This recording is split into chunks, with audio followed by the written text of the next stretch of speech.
celebrities playing other celebrities, parodies of parodies, and a send-up of that drug scene from every music biopic. Weird, the Al Yankovic Story almost has too many self-referential jokes, so these might have slipped by you.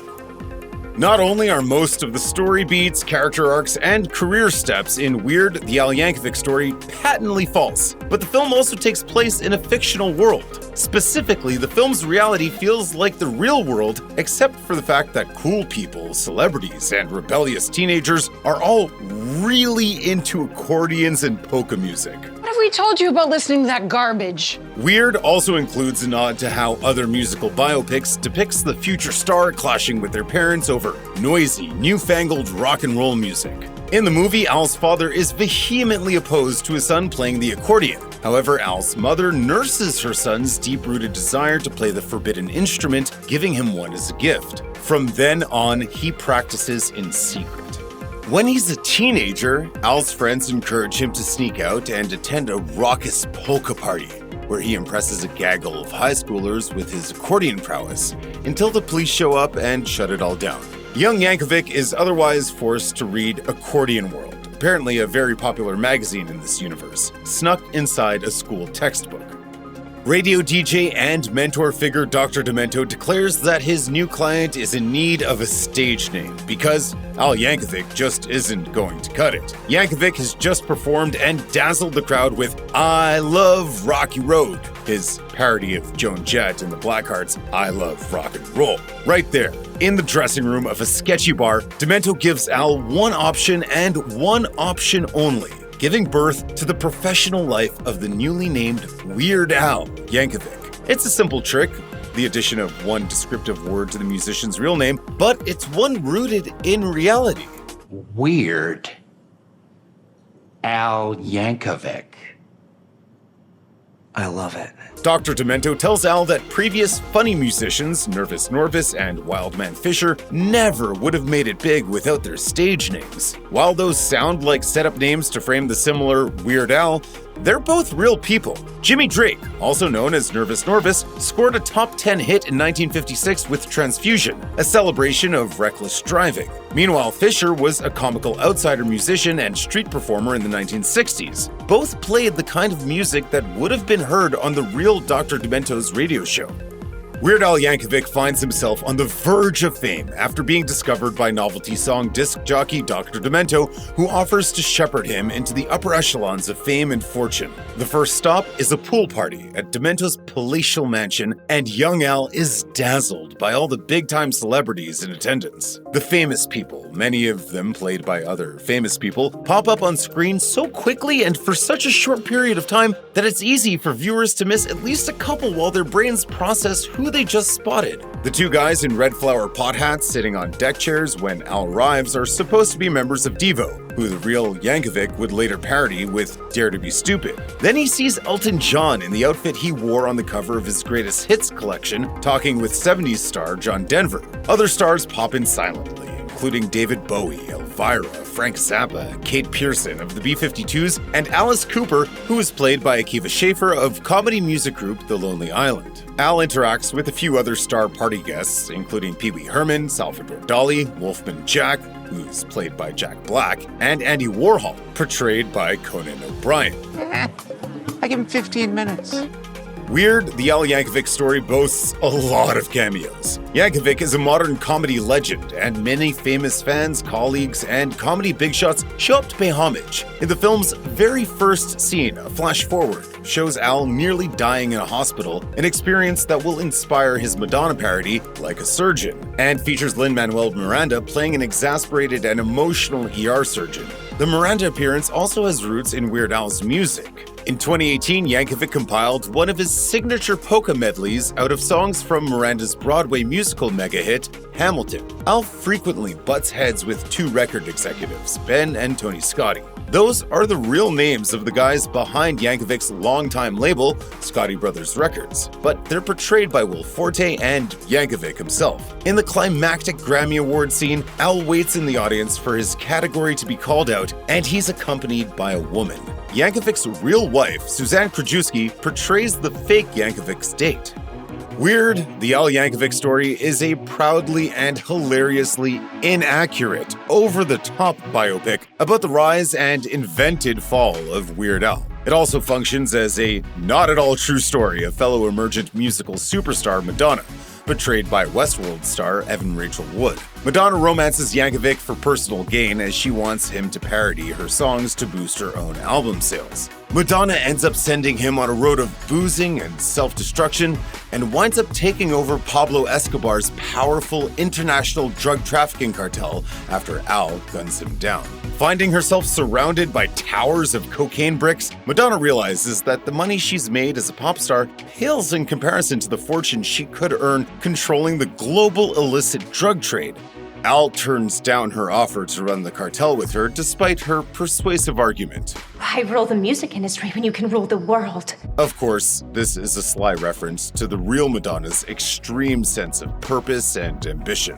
She became one of the biggest stars on the planet, and that's something she told everyone she'd do early in her career. After performing on American Bandstand in 1984, host Dick Clark asked Madonna what her dreams were. She had a simple answer. To rule the world. Madonna's plot in Weird is rooted in some truth, too. Yankovic said on The Tonight Show starring Jimmy Fallon that there's something called the Yankovic bump. Yankovic told Fallon that his Nirvana parody resulted in a phone call from the band's record label thanking Yankovic for the parody, which resulted in the label selling another 1 million units of Nirvana's Nevermind. Every rock music biopic seems to include a psychedelic scene that inspires an epiphany, and Weird is no exception. Not only does it set up the untrue story of how Weird Al Yankovic conceived one of his most popular songs, but it establishes a subtle running gag at the expense of another pop superstar. While fretting over his estrangement from his father, Al munches on chips and guacamole, which, unbeknownst to him, Dr. Demento has laced with LSD. Al goes on a trippy vision quest, during which Dr. Demento casually offers him a bowl of Cap'n Crunch, and then a bowl of Raisin Bran. Of course, those are references to Yankovic's 1984 hit Eat It, which includes the lyrics, "How come you're always such a fussy young man? Don't want no Cap'n Crunch, don't want no Raisin Bran." Eat It is a parody of Michael Jackson's 1983 single, Beat It. But in the fictionalized narrative of Weird, Eat It actually came first. Yankovic is extremely proud of his original single and becomes angered by the misconception that his version came second. This sends Yankovic into a rage with his closest allies, wondering why he wouldn't want to be forever associated with the king of pop. You're telling me Michael Jackson recorded a parody of my song? It's a reference to Yankovic's real-life tendency to parody Jackson's hits, backed up by many more references to Jackson throughout the film. For instance, when Al hallucinates, he imagines himself playing guitar inside of an egg, referencing the line in Beat It. Get yourself an egg and beat it. Later in the movie, Al's mother points out that she's gained weight. Responding to polite denials from her husband and son, she proclaims that she's fat and they know it. This is a reference to the chorus of Fat, Yankovic's parody of Jackson's Bad. Every famous musician biopic includes a moment when the fame gets too much. Because Weird is a parody, it decides to send up the trope itself as well as one of its most memorable executions. Al reaches a point where he can't cope with fame, its trappings, and his personal demons any longer. While on stage one night, he stops performing his usual fare of funny songs and starts ranting and raving about how he can't let his father push him around. While his band breaks into some generic psychedelic music, he drinks whiskey from the bottle while clad in only leather pants, then asks the crowd, You want to see it? This moment is based on a similar onstage meltdown scene from Oliver Stone's 1991 movie The Doors, in which a drunk Jim Morrison antagonizes the audience and promises to expose himself despite the threat of arrest. Morrison really did that, and he was arrested in 1969 in Miami-Dade County for lewd behavior, the same place Al's breakdown and apprehension occurs in Weird. The big difference is that Morrison dropped his pants, whereas Al just produces his accordion. Because Weird Al Yankovic obtains his long-stated goal in the movie, he must die immediately. The film concludes at the 1985 Grammy Awards, although the generic stage decorations and bespoke trophies suggest filmmakers didn't secure the rights to use official Grammy imagery. Diana Ross and Hulk Hogan present the final and thus most important category, which is perhaps not technically the best, but arguably the most famous accordion player in an extremely specific genre of music. That is exactly what young Al said he wanted to be early in the film, before he found fame and fortune. Perhaps not technically the best, but arguably the most famous accordion player in an extremely specific genre of music.